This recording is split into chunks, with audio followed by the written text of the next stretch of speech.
안녕하세요. 오늘 여러분과 함께 깊이 살펴볼 자료는 요즘 많은 분들의 주말 저녁을 책임지고 있는 KBS 드라마 화려한 날들입니다. 관련 뉴스 기사, 다양한 시각의 온라인 리뷰, 그리고 화제가 된 장면들의 유튜브 클립까지 모아봤습니다. 이번 시간에는 이 자료들을 바탕으로 드라마의 핵심 줄기들을 좀 따라가 보려고 합니다.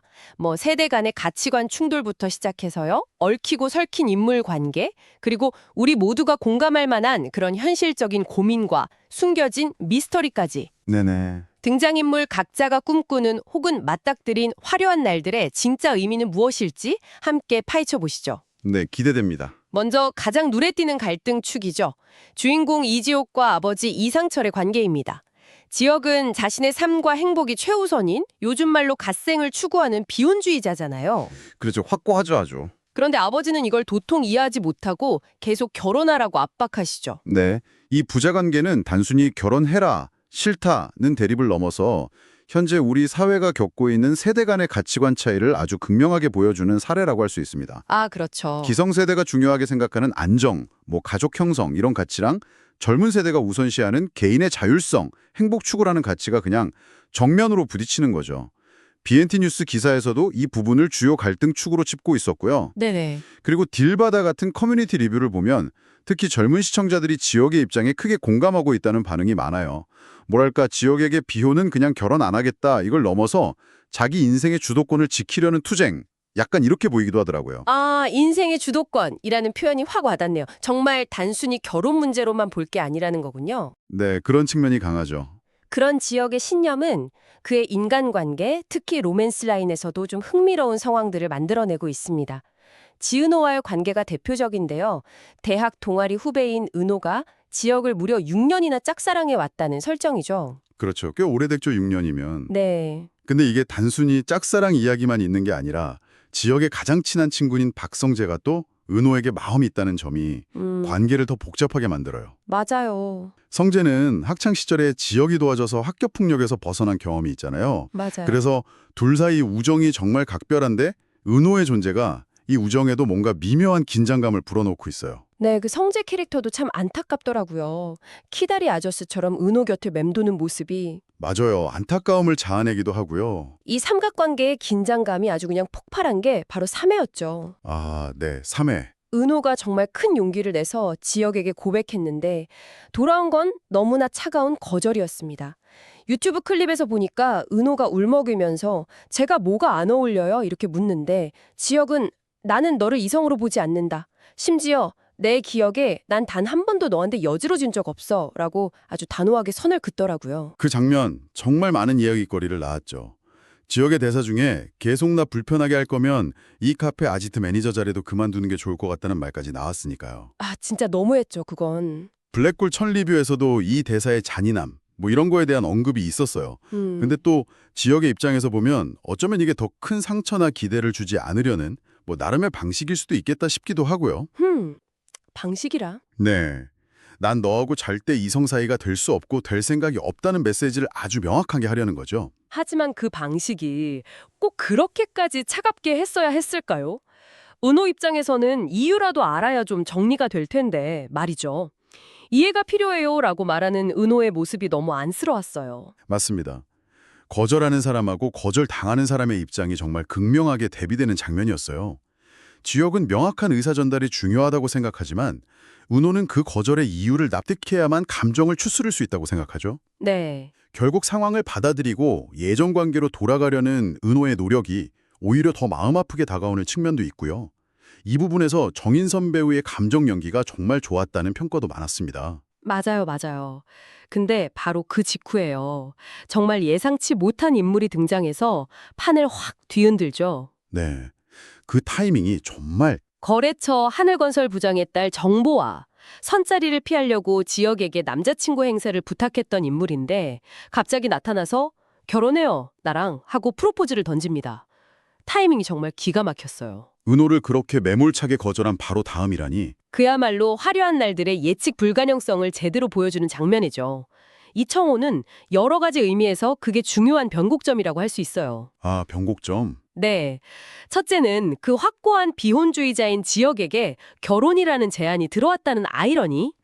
둘째는 그 제안이 하필 짝사랑을 거절한 직후에 들어왔다는 점. 그쵸. 셋째, 그리고 어쩌면 가장 중요한 점인데 정보화가 단순히 개인이 아니라 하늘건설 부장의 딸이라는, 그러니까 사업적인 배경을 가진 인물이라는 사실입니다.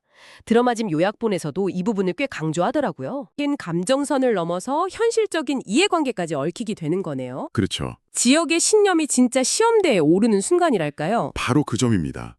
자신의 신념을 지키는 것과 어쩌면 가족이나 혹은 자신의 사업에 도움이 될 수도 있는 현실적인 기회 사이에서 지역이 어떤 고민을 하게 될지, 그리고 이 청혼이 지역, 은호, 성재 이 세 사람의 관계에 어떤 파장을 미칠지 지켜보는 것이 앞으로의 핵심 관전 포인트가 될 겁니다. 정보라라는 캐릭터도 되게 당돌하고 매력 있더라고요. 네, 맞아요. 그게 새로운 활력을 불어넣고 있죠. 지역 개인의 고민도 이렇게 깊어지는데 설상가장으로 가족 전체가 그야말로 폭망 직전의 위기를 맞습니다. 아, 이것도 정말 현실적이죠. 아버지 이상철은 정년퇴직 후에 재취업에 실패하고 지역 본인은 회사의 부당한 인사에 반발해서 사표를 던지죠. 이게 그냥 사표가 아니라 그 팀의 문제아였던 오재진이 오너 일가라는 이유로 본부장으로 낙하산 승진한 거에 대한 항의였잖아요. 맞습니다. 그 사건 역시 BNT 뉴스나 여러 리뷰에서 중요한 포인트로 다뤄졌죠. 자존심을 택했다는 블랙헬 1000 리뷰의 표현처럼 지역은 자신의 원칙을 지켰지만 결과적으로 가족의 생계에 타격을 주게 된 셈입니다. 네, 그렇죠. 근데 위기는 여기서 끝나지 않죠. 네, 둘째 아들 지화는 헬스 트레이너로 일하다가 회원 컴플레인으로 실직하고 막내딸 수빈이는 구독자 없는 유튜버라 사실상 백수나 다름없는 상황이고요. 그렇죠. 결국 어머니 김다정 씨랑 할머니 조옥래 여사님까지 일자리를 알아보러 나서야 하는 말 그대로 3대 가족이 동시에 실업 상태에 놓이는 진짜 처참한 상황이 펼쳐집니다. 유튜브 하이라이트 클립에도 이 장면들이 꽤 비중 있게 다뤄졌더라고요. 이 갑작스러운 경제적 위기는 앞서 이야기한 로맨스나 세대 갈등과는 또 다른 차원에서 시청자들에게 아주 강력한 현실 공감을 불러일으킵니다. 정말 그렇죠. 남 얘기 같지가 않아요. 네, 누구나 겪을 수 있는 실직, 재취업의 어려움, 가족 부양의 부담 같은 문제들을 정면으로 다루고 있죠. 이 위기 상황 속에서 가족 구성원들이 서로를 원망하기보다 어떻게 위로하고 힘이 되어주면서 난관을 헤쳐나갈지, 그 과정 자체가 또 하나의 중요한 이야기가 될 겁니다. 그리고 이 경제적 위기가 지역의 선택에 어떤 영향을 미칠지도 정말 궁금해져요. 비혼주의를 외치고 불의에 타협하지 않던 그가 가족의 생계가 이렇게 막막해진 상황에서 정부와의 결혼 제안을 마냥 무시할 수 있을까요? 정확한 지적입니다. 드라마는 이렇게 개인의 신념, 사랑, 가족의 현실적인 문제들을 아주 긴밀하게 엮어내면서 복합적인 질문들을 던지고 있는 거죠. 네, 화려한 날들이라는 제목과는 좀 대조적으로 등장인물들은 상당히 고되고 힘겨운 현실에 직면해 있는 것 같아요. 맞아요. 그래서 더 공감이 가는지도 모르겠고요. 그런데 이 복잡한 현실 위에 또 하나의 층이 더해지는 것 같습니다. 바로 미스터리 요소인데요. 몇몇 자료에서 고성이라는 인물의 등장을 언급하고 이 인물이 지은호의 출생과 관련해서 어떤 비밀을 쥐고 있을 가능성을 암시하고 있더라고요. 아, 그 부분도 흥미롭죠. 심지어 고성이의 딸로 추정되는 영나라는 인물이 누군가에게 협박당하는 장면도 있다는 언급이 있었어요. 네, 그런 미스터리 장치들은 극의 서스펜스를 높이는 역할을 하죠. 그냥 로맨스나 가족 이야기의 반복으로 흐르지 않도록 새로운 긴장감을 불어넣고 시청자들의 추리력을 자극합니다. 네, 왜 갑자기 출생의 비밀 이야기가 나올까 싶기도 하고, 그렇죠. 왜 이 시점에 은호의 출생 비밀 가능성이 제기되는 걸까?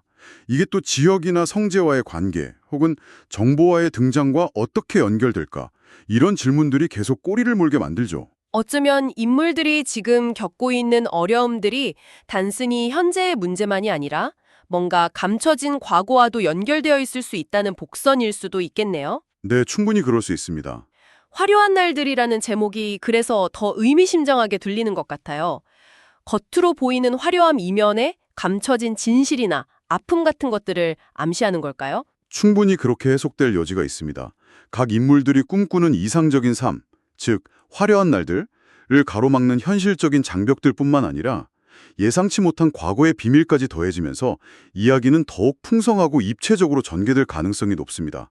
이 미스터리가 어떻게 풀리느냐에 따라 인물들의 운명도 크게 달라질 수 있겠죠. 오늘 저희가 살펴본 뉴스 기사, 리뷰, 하이라이트 클립들을 종합해보니 화려한 날들이 왜 시청자들을 끌어당기는지 그 이유가 더욱 명확해지는 것 같습니다. 네, 정말 다양한 매력이 있죠. 비혼주의와 전통적 결혼관 사이의 팽팽한 세대 갈등, 또 6년 짝사랑의 애틋함과 냉정한 거절이 주는 상처, 그리고 예상치 못한 프로포즈로 더욱 꼬여버린 삼각 로맨스. 네네. 여기에 3대가 동시에 백수가 되는 충격적인 가족 위기, 또 슬며시 고개를 드는 출생의 비밀까지 정말 다양한 요소들이 잘 버무려져 있어요. 특히 3화는 이런 갈등들이 본격적으로 터져나오면서 앞으로의 이야기에 대한 궁금증을 확 증폭시켰습니다. 맞습니다. 그리고 이런 다층적인 이야기를 설득력 있게 전달하는 데에는 배우들의 안정적인 연기력이 정말 큰 몫을 하고 있습니다. 아, 맞아요. 배우들 연기 정말 좋죠. 네, 자신의 신념과 현실 앞에서 고뇌하는 정의루 배우의 지혁, 순수함과 상처를 동시에 보여주는 정인선 배우의 은호, 또 말없이 지켜보는 윤현민 배우의 성재, 그리고 당돌한 매력의 고원희 배우의 정보화까지. 네. 각 캐릭터가 처한 상황과 감정선이 시청자들에게 잘 전달되면서 몰입도를 높이고 있죠. 캐릭터들이 느끼는 딜레마나 감정이 뭐랄까 허황되지 않고 현실에 발붙이고 있다는 점이 큰 공감을 사는 것 같습니다. 자, 오늘 화려한 날들에 대한 이야기를 이렇게 나눠봤는데요. 마무리하면서 여러분께 이런 질문을 한번 던져보고 싶습니다. 자신의 신념을 지키기 위해 직장까지 그만뒀던 지역. 하지만 이제 가족 전체가 경제적 벼랑 끝에 몰렸고 바로 그때 사업적으로 유력한 배경을 가진 정보화로부터 결혼이라는 어쩌면 현실적인 돌파구가 될 수도 있는 제안을 받았습니다. 네, 정말 어려운 상황이죠. 과연 이 예상치 못한 제안은 그의 비혼주의 신념을 흔들 수 있을까요? 더 나아가서 그가 생각하는 이상적인 삶, 그 화려한 날들의 의미는 이 사건을 계기로 어떻게 변화하게 될까요? 여러분도 한번 생각해 보시면 드라마를 더욱 흥미롭게 즐기실 수 있을 겁니다.